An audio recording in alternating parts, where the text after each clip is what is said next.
संगीता, मैं तुम्हें यह नहीं कहूँगी कि मैं तुम्हें बहू नहीं बेटी ही मानूंगी। बेटी बेटी होती है और बहू बहू होती है। मैं तुम्हें बेटी जैसा प्यार नहीं दूंगी, मैं तुम्हें बहू जैसा ही प्यार दूंगी। रह रह कर होने वाली सास के ये शब्द मेरे दिमाग में हथौड़ी की तरह वार कर रहे थे। आज मुझे देखने प्रमोद के साथ उसके मम्मी पापा और उसके दीदी जीजाजी आए थे। प्रमोद और मैं दोनों ही इंजीनियर हैं। प्रमोद की जॉब मुंबई में थी और मैं मेरी बेंगलुरु में। प्रमोद मेरी बुआ जी के दूर के रिश्तेदार से कोई लगते थे। बुआ जी फूफा जी प्रमोद की और उसके परिवार की तारीफ करते थकते नहीं थे। प्रमोद के मम्मी की तो बुआ जी इतनी तारीफ कर रही थी जैसे कि वो खुद इंजीनियर हैं। पति और बेटा दोनों इंजीनियर हैं तो जाहिर है कि पैसों की कोई कमी नहीं है, लेकिन घमंड नाम की भी कोई चीज़ उनमें नहीं है। लड़ाई झगड़ा करना तो उन्हें आता ही नहीं। पलट उनकी हमेशा यही कोशिश रहती है कि उनकी वजह से किसी का दिल ना दुखे। खुद इंजीनियर होने के बावजूद और इतना पैसा होने के बावजूद खाना वे स्वयं बनाती है। सिर्फ सब्जी आदि काटने के लिए काम वाली की सहायता ले लेती है। उनका मानना है कि खाना हमें स्वयं ही बनाना चाहिए ताकि घर के सभी सदस्यों को शुद्ध और सात्विक भोजन मिले।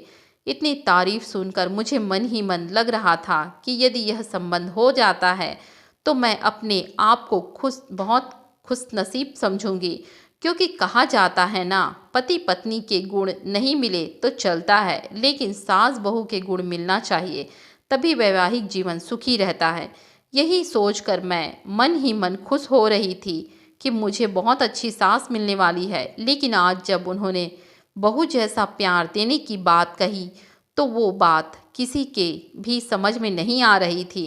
आज तक सभी ने यही सुना था कि हर सास ऐसा कहती है, तुम मेरी बहू नहीं बेटी हो, मैं तुम्हें बेटी जैसा ही प्यार दूंगी। लेकिन यहाँ तो उल्टा ही हो रहा है, बहू जैसा प्यार। घर में सभी को आशंका हो रही थी कि कहीं वे शादी के बाद फिल्मों वाली ललिता पवार टाइप की सास न बन जाए। यदि ऐसा हुआ तो मेरा क्या होगा। लेकिन सिर्फ एक बात को नज़रअंदाज किया जाए तो बाकी सभी बातें अच्छी होने से घर के सभी सदस्यों को लग रहा था कि ये रिश्ता हो जाना चाहिए। और आखिरकार शादी हो गई। मेरी शादी तो हो गई, लेकिन दिमाग में हर वक्त मम्मी जी के शब्द तुम्हें बहू जैसा प्यार दूंगी गूंजते रहते थे। इसलिए मैंने मन ही मन डरी हुई थी।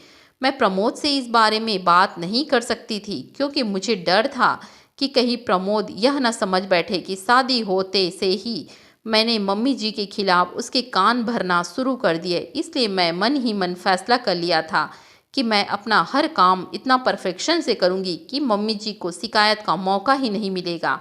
जब शिकायत का मौका ही नहीं मिलेगा तो वे ललिता पवार नहीं बन पाएगी। इस बात का मेरे ऊपर इतना असर हुआ कि मैं हर वक्त डरी डरी सी रहने लगी। प्रमोद ने भी 2-3 बार प्रेम से पूछा, क्या बात है, तुम खुश नहीं दिखती, तुम्हें किसी ने कुछ बोला है क्या? मैं उन्हें क्या बोलती, मैंने इतना ही कहा, नहीं ऐसी कोई बात नहीं है, नया घर नया वातावरण सब कुछ नया होने के शायद मैं अपने आप को एडजस्ट नहीं कर पा रही हूँ। धीरे धीरे सब ठीक हो जाएगा। मम्मी जी पापा जी भी मेरा बहुत ख्याल रख रहे थे, हर वक्त बहुत प्यार से पेश आते हैं, लेकिन मेरे मन में जो बहू जैसा प्यार की गांठ बैठ चुकी थी वो निकल ही नहीं पा रही थी। सब लोग कहते हैं ना, शादी के बाद कुछ दिनों तक तो ससुराल के सभी लोग अच्छे से ही रहते हैं, असलियत तो धीरे धीरे सामने आती है। अभी तो शुरुआत है, इसलिए ये लोग प्यार जता रहे हैं। धीरे धीरे मेरा मन इन्हीं सब आशंकाओं से ग्रस्त रहने लगा। शादी के 8-10 दिनों बाद की बात है। मैं चाय बनाने के लिए दूध की गंज में से दूध निकालने लगी तो न जाने कैसे मेरे हाथ से सारंग बराबर पकड़ी नहीं गई और गंज हाथ से छूट गया। पूरा की पूरा गरम गरम दूध नीचे गिर गया। मैं इतनी ज़्यादा डर गई थी कि पूछो मत। कहाँ तो मैं सोच रही थी कि मैं हर काम पूरी परफेक्शन से करूँगी, और कहाँ ये दूध। उनमें भी खास बात यह थी कि दूध वाला दिन में सिर्फ एक बार सुबह ही आता है। पैकेट के दूध में मिलावट होने से घर में नहीं लाते हैं। सभी लोग चाय का इंतज़ार कर रहे थे। गंज गिरने की आवाज़ सुनकर मम्मी जी बाहर से ही आवाज़ लगाई, संगीता क्या हुआ? मैं तो इतनी ज़्यादा डर गई थी कि मेरे मुंह से आवाज़ ही नहीं निकली। तब मम्मी जी खुद किचन में आए। मम्मी जी को सामने देखकर मैं डर के कांपने लगी। मुझे लगा कि अब वे जरूर ललिता पवार बन जाएगी, क्योंकि अब कल सुबह तक किसी को भी चाय नसीब नहीं होने वाली और सभी को चाय पीने की आदत है। मम्मी जी ने गिरे हुए दूध की तरफ और मेरी तरफ देखा और मैं बम फटने का इंतजार करने लगी। बस अब फटा बम, अब फटा, लेकिन ये क्या, बम तो फुसका निकला। मम्मी जी मेरे पास आए और बोले, कोई बात नहीं संगीता, तुम इतनी डरी क्यों रही हो? तुमने कोई जानबूझकर थोड़े ही गिराया है दूध, हो जाता है कभी कभी, कोई बात नहीं, तुम रिलैक्स हो जाओ। लेकिन मम्मी जी अब चाय कौन से दूध से बनेगी?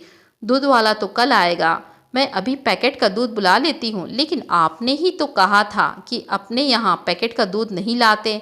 लाते तो नहीं है, लेकिन सभी को चाय का एक तरह से नशा हो गया है, तो चाय के बिना तो नहीं रहेंगे, इसलिए इमरजेंसी में एक आध बार चलता है पैकेट का दूध। हम लोग ऑफिस में चाय पीते हैं ना, वहाँ कौन से दूध का उपयोग किया जाता है, क्या हमें पता चलता है? ऑफिस में हमारी मजबूरी है, लेकिन घर में जहाँ तक संभव हो शरीर के दृष्टिकोण से जो अच्छा रहता है वो करना चाहिए। इसलिए अपन पैकेट का दूध नहीं लेते, लेकिन एक आध बार कुछ नहीं होता, रोज रोज थोड़े ही दूध गिर जाएगा। अब तुम रिलैक्स हो जाओ। मैंने मन में सोचा कि मैं फिजूल ही डर रही थी, मम्मी जी कितने अच्छे हैं। लेकिन फिर दूसरे ही पल सहेली की बात याद आ गई। वे सोच ले शादी के शुरुआत में ही होते हैं, आगे आगे देखना होता क्या है। यह बात आते ही फिर से मन में वही डर समा गया। दो एक बार और इसी तरह की छोटी छोटी गलतियां हुई, लेकिन तब भी मम्मी जी ने मुझे प्यार से ही समझाया। 4-5 महीने के बाद की बात है। सभी को पालक पनीर की सब्जी बहुत पसंद थी। आज रविवार की सभी की छुट्टी होने पर पालक पनीर की सब्जी बनाने का तय हुआ। सब लोग खाना खाने बैठे। जैसे ही उन्होंने पहला कौर मुंह में लिया तो बहुत बुरा मुंह बनाया और एक घूंट पानी पीकर बोले कि आज सब्जी में नमक डाला है कि नमक में सब्जी डाली है? आज डबल नमक है सब्जी में। मुझे काटो तो खून नहीं। हे भगवान, अब जरूर मम्मी जी अपना बहू वाला प्यार दिखाएंगे। कहेंगे कि तेरी मम्मी ने यही सिखाया है, पढ़ लिख कर नौकरी कर रही है, इसका ये मतलब नहीं कि तुम्हें सब्जी बनाना भी नहीं आना चाहिए। तुम्हारी माँ ने तो कहा था कि मेरी बेटी को सब कुछ आता है, फिर ये क्या? मैंने यह सोच रही थी कि मम्मी जी मुझे जोर से झंझोड़ा, संगीता संगीता, आ क्या हुआ? तुम काँप क्यों रही हो, रो क्यों रही हो? कुछ नहीं, वो सब्जी। मम्मी जी सॉरी, ना मालूम आज कैसे ज़्यादा नमक डल गया। अब सब लोग खाना कैसे खाएंगे? फूल गोभी की सब्जी, दाल, चटनी और अचार है ना, खा लेंगे, तो घबरा मत। लेकिन आगे से सब्जी बनाते वक्त थोड़ा ख्याल दिया कर। दोपहर में जब मैं मम्मी जी अकेले थे तब वो बोली, शादी हुई है तभी से मैं देख रही हूँ कि तुम फ्री नहीं लग रही हो। ऐसा लगता है कि कहीं खोई खोई सी, डरी डरी सी लगती हो। क्या बात है? यदि तुम मुझे यही नहीं बताओगी तो हम समस्या का निदान कैसे कर पाएंगे? यहाँ तुम्हारी मम्मी नहीं, लेकिन मैं तो हूँ ना। तुम मुझ पर अपने मन की बात हर बात कर सकती हो।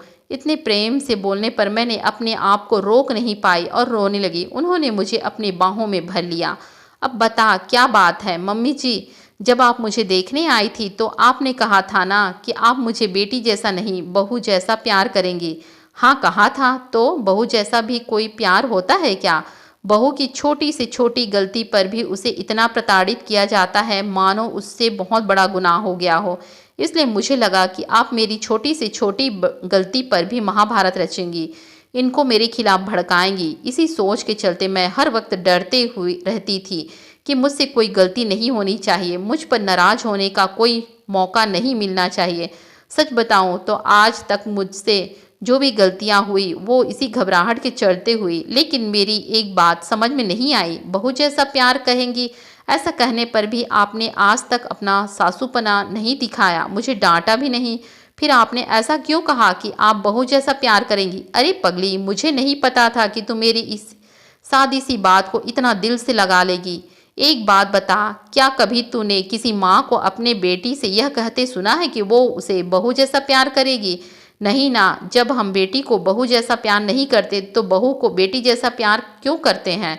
इतना इसका तो यही मतलब हुआ ना कि हम बेटी को ज़्यादा महत्व देते हैं, बेटी को ज़्यादा प्यार करते हैं। इसलिए बहू से कहते हैं कि तुम्हें बेटी बनाएंगे, तुझे बेटी जैसा प्यार देंगे। हम लोग बेटे का ज़्यादा महत्व देते हैं, इसलिए बेटे को बेटा जैसा ही प्यार देते हैं। कभी भी बेटे से यह नहीं कहेंगे कि तुझे बेटी जैसा प्यार देंगे। यदि हम बेटा और बेटी दोनों को समान समझते हैं तो बेटी को बेटी जैसा प्यार क्यों नहीं दे सकते।